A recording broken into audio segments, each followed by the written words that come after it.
आज के अपने इस वीडियो की शुरुआत मैं करता हूं अपने इस छोटे से किचन गार्डन से, जिसमें मैंने कुछ सब्जियां उगाने का प्रयास किया है। और ये प्रयास आप देख रहे होंगे थोड़ा सा रंग लाया है, लेकिन इसके लिए बहुत मेहनत लगी है। आपको फल दिखाई दे रहे होंगे, बहुत अच्छा लग रहा होगा कि ये टमाटर लगे हुए हैं, कितने अच्छे लग रहे हैं। लेकिन आपको ये नहीं पता कि इनको पालने के लिए मुझे कितनी मेहनत करनी पड़ी है, मुझे कितना समय देना पड़ा है और कितना कष्ट मैंने उठाया। खाद देना, समय पर इनकी सेवा करना, और कभी मुरझाने लगें तो पानी देना, या फिर कोई कीड़ा इनको नष्ट करे तो उससे इनको बचाने की कोशिश करना, ये सब मैंने किया है। और ये सब करने के बाद मुझे ये रिज़ल्ट मिला है। मैं इस पे प्रयोग कर रहा हूँ जब से लॉकडाउन शुरू हुआ था तब से। दोस्तों, अब मैं आपको बताऊंगा किस तरह से बच्चे अपने माँ बाप का पैसा बर्बाद करते हैं। आजकल एजुकेशन इंडस्ट्री के अंदर बहुत बड़े बड़े बिजनेसमैन आ गए हैं और उनका बिज़नेस लेवल पे पहुंच गया है कि वो सिर्फ इंसान का आर्थिक तौर से गला काट रहे हैं। सबसे पहली चीज़, अगर आप सिर्फ वकील बनना चाहते हैं तो मैं उन बच्चों और उन माँ बाप के लिए ये वीडियो बना रहा हूँ कि वो अपने पैसे को बर्बाद ना करें, उस पैसे को सुरक्षित रखें और बच्चा आपका जब स्ट्रगल करे उस समय वो पैसा उसके काम आ सके। सबसे पहले 5 साल के हम बीए और एलएलबी की बात करते हैं, जिसमें 5 साल में डिग्री मिलती है। 5 साल का जो कोर्स है उसके लिए जगह जगह कोरमत्ते की तरह प्राइवेट कॉलेजेस खुल चुके हैं, जिसमें क्लैट की कोई ज़रूरत नहीं है। क्लैट जैसे एग्ज़ाम की कोई आवश्यकता नहीं है। अगर आप क्लैट देते हैं तो आपको सरकारी कॉलेज मिल जाएगा और आपकी डिग्री आसानी से हो जाएगी। लेकिन यहाँ सवाल ये उठता है कि आप अगर क्लैट देते हैं तो उसके लिए आप ड्रॉप लेते हैं, साल 2 साल आपके वैसे ही बर्बाद हो जाते हैं। तो ये डिग्री आपको करीब 7 साल में पूरी होने वाली है। ऐसी कंडीशन में प्रोफेशनल डिग्री इतने लंबे समय में लेना कोई बुद्धिमत्ता का काम नहीं है।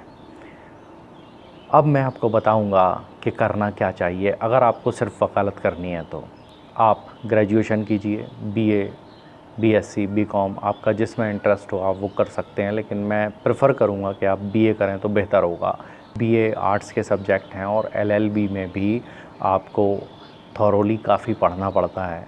तो इसलिए अगर आप बीए पढ़ेंगे तो बीए में आप हिस्ट्री वगैरह ये सब चीज़ें पढ़ेंगे, अंग्रेज़ों ने किस तरह से हमारे ऊपर शासन किया, ये सारी चीज़ें जब आपको समझ में आएंगी तो अंग्रेज़ों का जो कानून था वो आपको पढ़ने में काफ़ी इंटरेस्ट आएगा।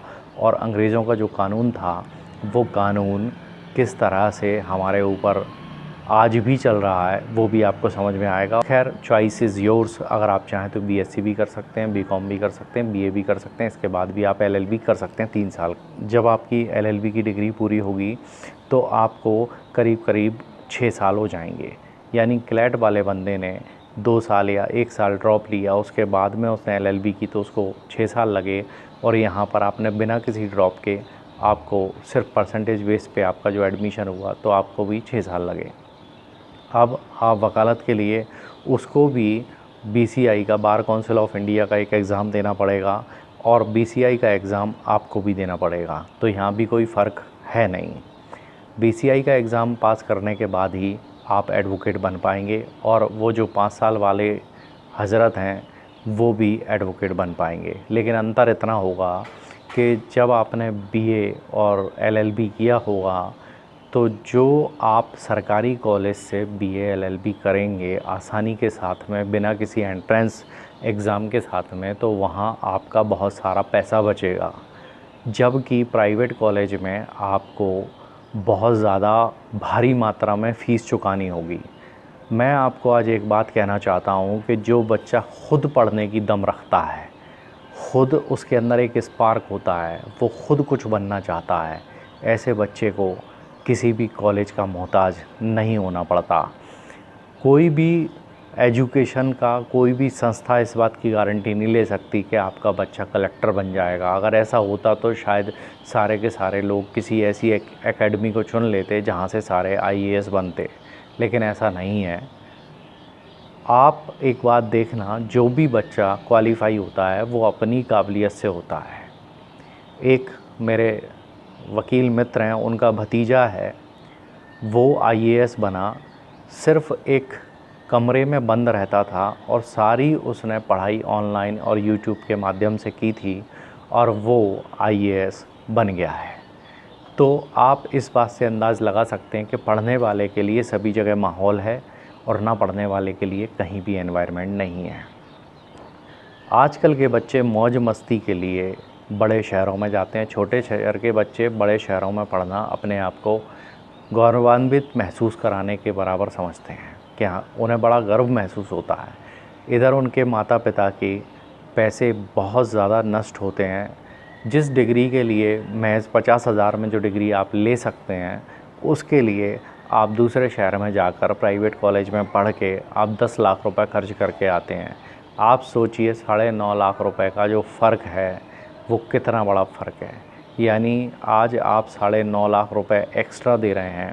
मतलब ये मैं उदाहरण के लिए बता रहा हूँ, इस पर आप कोई टीका टिप्पणी मत कीजिएगा, क्योंकि मैंने आपको सिर्फ एग्जांपल दिया है। कोई फ़ीस शेड्यूल से मैं किसी चीज़ को कंपेयर नहीं कर रहा हूँ, लेकिन अंतर बहुत बड़ा है। अगर आप देखेंगे पाएंगे हॉस्टल चार्जेज़, ये चार्जेज़, वो चार्जेज़, जब आप अपने शहर में रहकर ही किसी सरकारी कॉलेज से बीए और एलएलबी करेंगे तो उसमें आपको कोई ज़्यादा खर्चा नहीं आएगा, क्योंकि हॉस्टल में आप जाएंगे नहीं, आपको कन्वेंस का लगना नहीं है, सारी चीज़ें आपको घर पे आपके माता पिता ने दे रखी हैं। तो इसलिए आप अपने शहर में आपको ज़्यादा परेशानी नहीं आएगी, जो परेशानी आपको दूसरे शहरों में आएगी।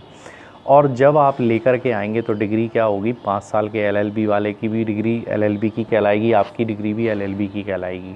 और जब ले दे के वकालती करना है तो फिर हम क्यों एक्स्ट्रा पैसा खर्च करके आएँ।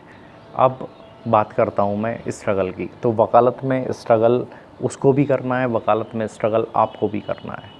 जिसने साधारण तौर से डिग्री हासिल की है, साधारण कॉलेज में पढ़ के डिग्री हासिल की है, उस व्यक्ति को भी स्ट्रगल करना है और उसको भी स्ट्रगल करना है। लेकिन मैं आपको बता दूं कि इसमें आपकी अपनी बुद्धिमत्ता, आपका अपना टैलेंट काम आता है। ये प्रोफेशनल डिग्री है, इसमें कोई जैक काम नहीं आता, किसी भी प्रकार का कोई जैक, कोई रईसी, कोई पैसा काम नहीं आता। लेकिन हाँ, सिर्फ पैसा इसलिए काम आएगा कि आपके जो मुफलिसी के दिन हैं, जब आप स्ट्रगल करेंगे तो उस समय पैसे का बैकअप आपके पास होगा, तो वो आपको उस समय संघर्ष के दिनों में आसानी से वो संघर्ष करने का एक मौका देगा और आपको इस्टेब्लिश होने में मदद करेगा। अगर आपने पहले ही इतना पैसा खर्च कर दिया, उसके बाद आपके माता पिता ने कहा बेटे हमारे पास कुछ नहीं है, तो आपके पास सिवाय मज़दूरी करने के कोई और रास्ता नहीं बचेगा। एक ऑप्शन कितना बेहतर है इसमें कि जिसमें वो पैसे का अंतर भी ख़त्म हो जाता है।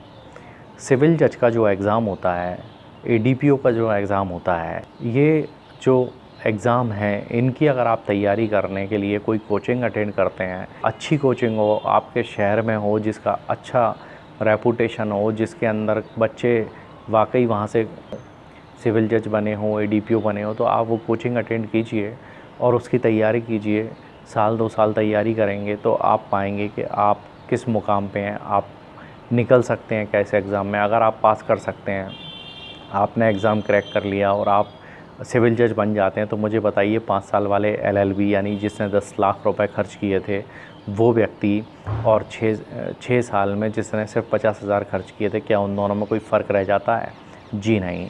सिविल जज दोनों बराबर सही बनेंगे अगर दोनों में क्वालिटी है तो। अगर क्वालिटी नहीं है तो 10 लाख फूंकने वाला तो कभी सिविल जज बन ही नहीं सकता, क्योंकि वो सिर्फ अपने माँ बाप के पैसों पर ऐश कर रहा है। जिसने क्लैट का एग्ज़ाम दिया ही नहीं, डर की वजह से कि मैं पास हो पाऊँगा नहीं हो पाऊँगा, मेरे दिन ख़राब होंगे, तो इसलिए प्राइवेट कॉलेज में भाग गया। अगर वो क्लैट के थ्रू भी 5 साल का एलएलबी करने जाता है तो वो भी बंदा क्वालिटी वाला होगा। मैं आपको इतना बताना चाहता हूँ कि आप जितने ज़्यादा एग्ज़ाम्स के एडल्स पार करना सीख लेंगे, उतनी जल्दी, उतना आसान आपको किसी भी एग्ज़ाम को क्रैक करना होगा। लेकिन आपका उद्देश्य सिर्फ माँ बाप के पैसे पर ऐश करना है, सिर्फ पैसे में आग लगाना है, तो इससे बेहतर ये है दोस्तों कि पैसे में आग लगाने की वजह है आपको सिर्फ डिग्री ही हासिल करनी है और आपको सिर्फ एक नाम का वकील बनना है कि बस मेरे नाम के आगे एडवोकेट लग जाए। वहाँ भी आपको BCI का एग्ज़ाम पास करना पड़ेगा और BCI से आप सोचें कि मुझे एक सर्टिफिकेट मिल जाए प्रैक्टिस का बस, और मैं घर के बाहर एक बोर्ड लगा दूँ, बस यही मेरा अचीवमेंट है। तो इसके लिए आपको ये सब पैसे खर्च करने की कोई ज़रूरत नहीं है। मेरा वीडियो आपको कितना फ्रूटफुल लगता है ये आप मुझे कमेंट बॉक्स में बताएंगे। अच्छा लगे तो लाइक कीजिएगा, अगर पसंद ना आए तो डिसलाइक भी कर सकते हैं। वकालत में जो पैसा कमाया जाता है बहुत हार्ड अर्न मनी होती है। ये हम इसको बहुत मेहनत से कमाते हैं, इसको बहुत आसानी से नहीं कमाया जाता, बहुत संघर्ष के दिन देखने पड़ते हैं। जैसे मैंने आपको अभी दिखाया कि मेरे जो पौधे हैं वो आपको आज दिख रहे हैं, लेकिन इनके पीछे की जो मेहनत है वो मार्च 2020 से मैं कर रहा हूँ और 20 सितंबर 2020 चल रहा है। तो आप समझ सकते हैं कि इतना जो समय मैंने दिया तब कहीं जाके मुझे इसमें फल दिखाई दिए। तो दोस्तों, हर मेहनत, हर संघर्ष के पीछे की एक कहानी होती है, उस कहानी को ज़रूर समझें और अपने माता पिता का पैसा उन लोगों के ऊपर ना लुटाने जाएं जो सिर्फ़ अपनी दुकान खोल करके बैठे हैं। बस केवल आप ये समझ लीजिए, पहले चंबल के बीहड़ों में जो डकैत हुआ करते थे वो अब शहर में आ गए हैं किसी न किसी रूप में। मिलेंगे अगले वीडियो में, तब तक के लिए बाय बाय, अपना ख्याल रखिएगा।